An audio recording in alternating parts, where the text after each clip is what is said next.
Salut tout le monde, c'est Antoine, on est à l'Assemblée nationale et je vais vous parler de la réforme de l'assurance chômage voulue par Emmanuel Macron. Alors je vous passerai dans le cours de cette vidéo mes interventions sur le sujet à l'Assemblée nationale, mais avant je veux vous parler un petit peu de cette réforme. C'est une réforme qui est stupide, qui part de l'idée qu'on pourrait atteindre le plein emploi aujourd'hui dans notre pays simplement en réformant l'assurance chômage. C'est dit tel quel au début de l'exposé des motifs, c'est-à-dire de l'explication de la loi voulue par Emmanuel Macron. Alors qu'est-ce qu'ils veulent faire en fait? Eh bien grosso modo, ils veulent filer les pleins pouvoirs au gouvernement pour faire ce qu'ils veulent sur le sujet de l'assurance chômage. On va voter le fait que par décret, le gouvernement puisse décider d'à peu près tout, avec une logique qui est une logique stupide, qui est que si en gros les chômeurs n'étaient pas bien indemnisés, eh bien ils iraient automatiquement retrouver un emploi. Idée complètement stupide, je vous dis pourquoi en quelques chiffres. Le premier, c'est celui-ci, 61% des chômeurs ne sont déjà pas indemnisés. Et pourtant, ils ne sont pas en train de retrouver un emploi. Ils ne sont pas indemnisés pour deux raisons. Parfois parce qu'ils ne demandent pas les indemnités auxquelles ils ont droit, et puis parfois parce qu'ils sont en fin de droit et que donc ils n'ont plus ces indemnités chômage.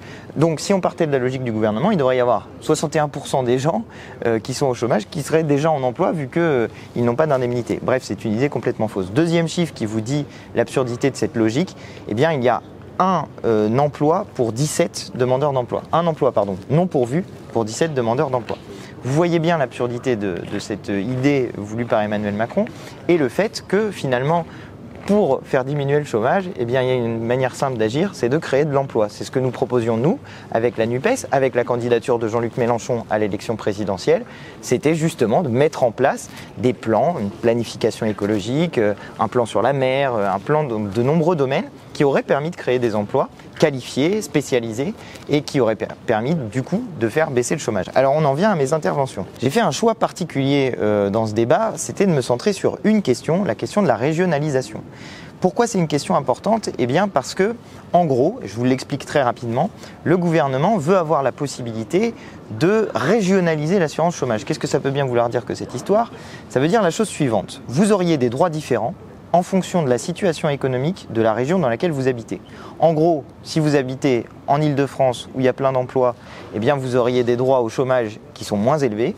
Et si vous habitez dans d'autres régions de la France, eh bien vous auriez des droits au chômage qui sont plus élevés. L'idée, c'est que moins il y a de chômage, moins vous avez de droits quand vous arrivez au chômage, et que plus il y a de chômage, plus vous avez de droits quand vous arrivez au chômage. Alors cette question de la régionalisation de l'assurance chômage, elle pose plusieurs problèmes que j'ai évoqué dans mes interventions à l'Assemblée. La première, c'est une question républicaine. Je vous laisse regarder l'intervention, puis on se retrouve juste après. Alors cet amendement vise à interdire la régionalisation du régime de l'assurance chômage dans les décrets qui pourraient être pris. Je vous rappelle l'article 1er de notre Constitution, le début.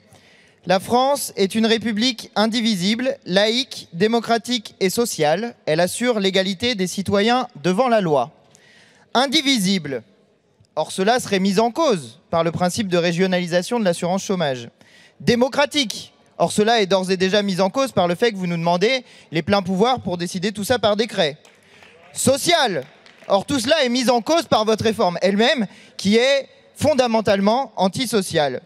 Et puis enfin, assure l'égalité des citoyens devant la loi.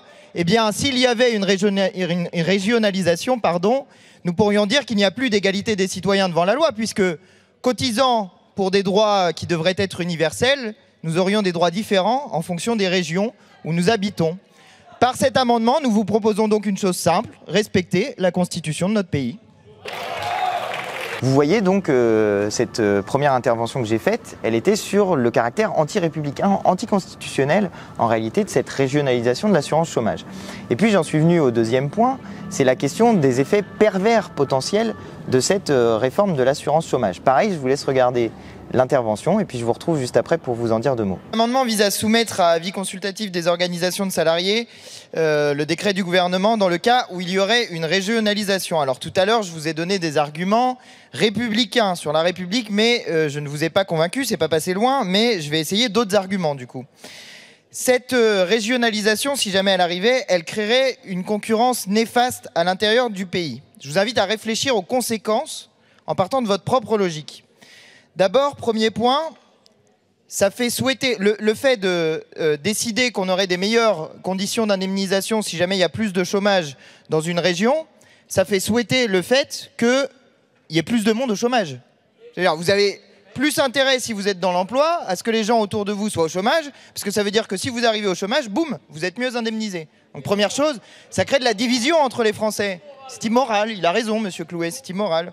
Deuxième point, ça crée l'envie d'aller là où il y a beaucoup de chômage, puisque du coup, on a des meilleures indemnités chômage si jamais on est soi-même au chômage. Donc du coup, et c'est là que ça devient pervers, ça crée une armée de réserve, là où déjà il y a des problèmes d'emploi, qui va être favorable aux patrons pour faire flipper les travailleurs qui sont dans l'emploi. C'est ça que vous êtes en train de faire. Et puis le dernier point, eh bien dans les endroits où il y a peu de chômage, eh bien ça crée de la peur d'être au chômage. Et donc du coup, que peuvent faire les patrons dans ce genre de conditions où les salariés ont peur d'être au chômage et où ils ne sont pas protégés? Eh bien ils peuvent abaisser les conditions de travail, ils peuvent les rendre plus compliquées. Donc votre mesure, tout bien réfléchie, c'est une mesure qui serait tout bénef pour les patrons et zéro bénef pour les salariés. Voilà ce que vous êtes en train de faire. J'ai bien compris que je ne vous avais pas convaincu avec des arguments républicains pour une raison simple. C'est que la République protège les droits et que vous n'en voulez pas. Alors je reviens un peu en détail sur cette question des effets pervers de la régionalisation de l'assurance chômage parce que c'est compliqué et que je veux que ça soit bien clair les arguments sur le sujet. Vous avez donc une idée qui consiste à dire que dans les régions où il y a peu de chômage, vous avez peu de droits quand vous arrivez au chômage. Et dans les régions où il y a beaucoup de chômage, vous avez plus de droits quand vous arrivez au chômage. L'idée, c'est en gros de protéger davantage, disent-ils, dans les régions où il y a beaucoup de chômage. Sauf que ça provoque des effets pervers potentiels. Si on part de leur logique à eux, que les chômeurs sont des acteurs économiques ultra rationnels. Je vous l'ai dit au début, ils pensent que les chômeurs sont chômeurs parce qu'ils sont trop indemnisés. Donc si on part de leur logique à eux, ça voudrait dire que des gens qui sont au chômage voudraient aller dans des régions dans lesquelles il y a davantage de chômage, puisqu'ils seraient donc mieux indemnisés. Ça vous pousse plutôt à aller dans une région où il y a du chômage que dans une région où il y a de l'emploi. Donc qu'est-ce que ça provoquerait ?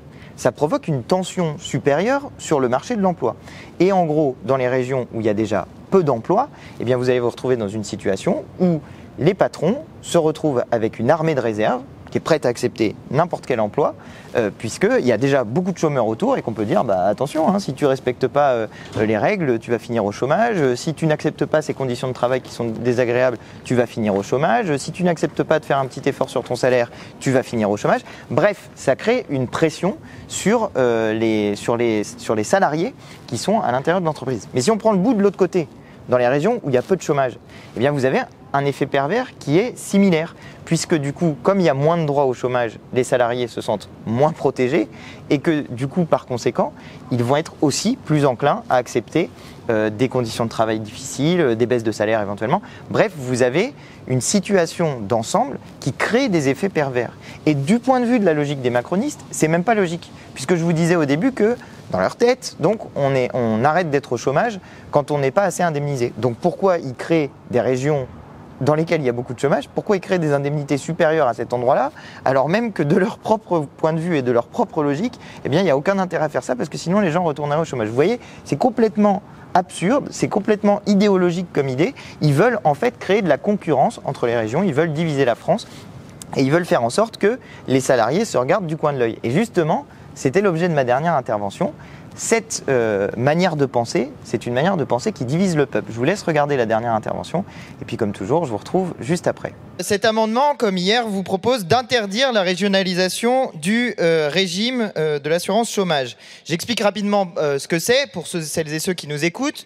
La régionalisation qui pourrait arriver, c'est qu'on aurait plus de droits là où il y a plus de chômeurs et moins de droits là où il y a moins de chômeurs. Alors hier, je vous ai donné des arguments républicains. Je vous ai rappelé le premier article de notre Constitution. La France est une république indivisible, laïque, démocratique et sociale. Elle assure l'égalité devant la loi de tous les citoyens. Je vous ai dit, avec ça, c'est ni indivisible, ni démocratique, ni social. Mais je vais plus loin.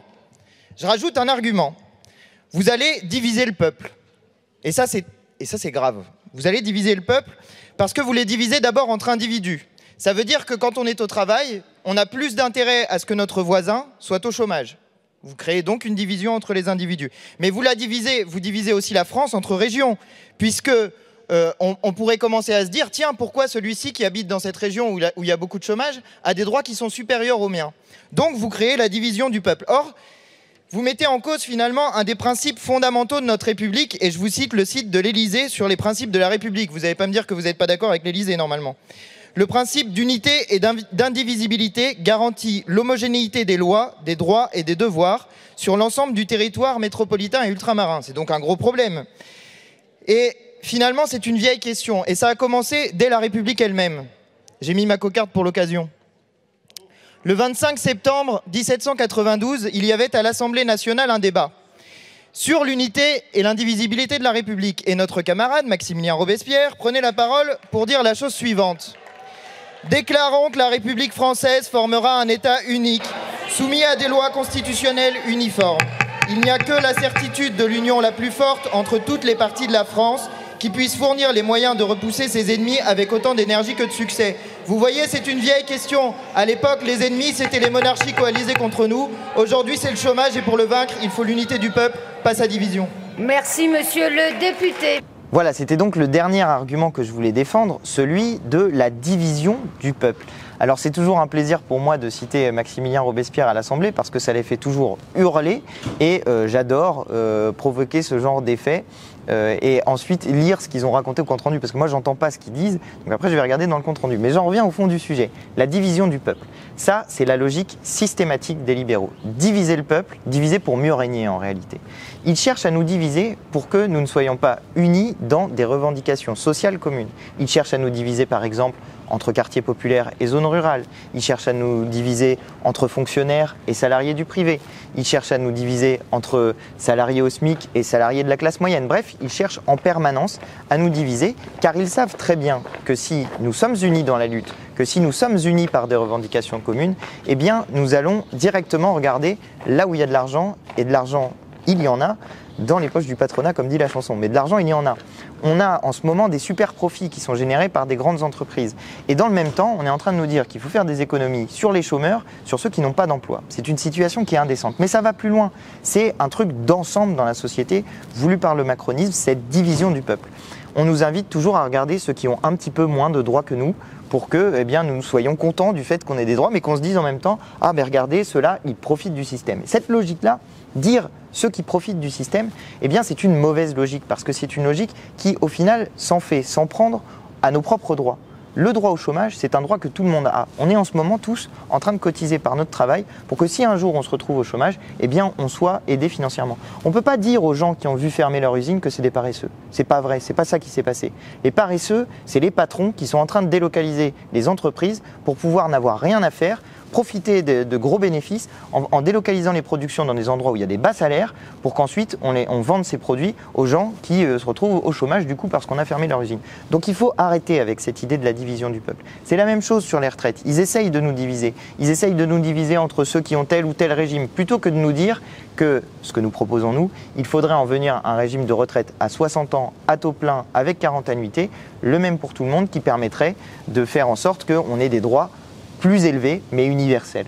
Voilà la logique qui est la nôtre. Alors, pour dire non à cette politique-là, on a une date. Et ça, elle est importante. Le 16 octobre, le dimanche 16 octobre prochain, nous sommes appelés à participer à une grande marche à Paris pour se battre contre les politiques d'Emmanuel Macron, pour se battre contre cette réforme des retraites qu'il veut mettre en place, donc avec la retraite à 65 ans, et pour se battre pour une vie meilleure, pour se battre contre la vie chère. Parce qu'on pourrait faire autrement. On n'est pas obligé de réformer l'assurance chômage, ou si on la réforme, on peut la réformer pour que tout le monde ait les mêmes droits et qu'on en finisse avec cette division des uns et des autres en fonction de leur situation géographique ou personnelle. Ça suffit, cette idée de diviser le peuple sans arrêt. Il est temps au contraire de s'unir sur des revendications communes. Donc le 16 octobre, grande marche à Paris, c'est un dimanche franchement, on ne perd même pas un jour de salaire, donc il faut y aller. Et je vous mets tous les liens dans la description de la vidéo et en commentaire épinglé pour que vous puissiez trouver le bus pour venir si vous n'habitez pas en région parisienne. Et moi, je vous invite aussi, si vous êtes en région parisienne, à vous mobiliser en allant en transport en commun à cette marche-là. Organisez-vous pour faire de partout, de toute la région parisienne, organisez-vous pour faire des départs collectifs pour cette marche du 16 octobre. Vraiment, c'est indispensable, c'est le moment de défendre nos droits parce qu'une fois qu'ils seront revenus dessus, il sera difficile de les remettre en place. Il faudra de toute façon emporter le pouvoir et gagner l'élection à un moment donné. Mais si on protège les droits qu'on a déjà, eh bien au moins on s'assure du fait que cette fois-ci, ils ne sont pas remis en cause et c'est toujours ça de prix. Donc vraiment, mobilisez-vous dans la rue le 16 octobre. Voilà ce que je voulais vous dire sur ce sujet-là. Sur le sujet de l'assurance chômage, c'était un sujet qui est très important pour moi et en particulier cette question de la régionalisation. Vous savez combien je suis attaché à nos institutions républicaines et à l'unité et l'indivisibilité de la République. C'était donc important pour moi de porter ces idées à l'Assemblée nationale. J'espère que cette vidéo vous a plu. Si c'est le cas, je vous invite à vous abonner à ma chaîne en n'oubliant pas de cliquer sur la petite cloche pour recevoir des notifications. Je vous invite aussi à mettre des petits pouces bleus pour l'aider à monter dans les tendances. Et puis comme toujours, je vous invite aussi à me dire dans les commentaires ce que vous pensez de cette vidéo. Si ce format-là vous plaît, c'est un format qui est nouveau. Je vous fais le commentaire de mes interventions à l'Assemblée nationale. Donc n'hésitez pas à me dire si ça vous plaît ou non. Et moi, en attendant, je vous dis à très bientôt pour de nouvelles vidéos. Allez, salut!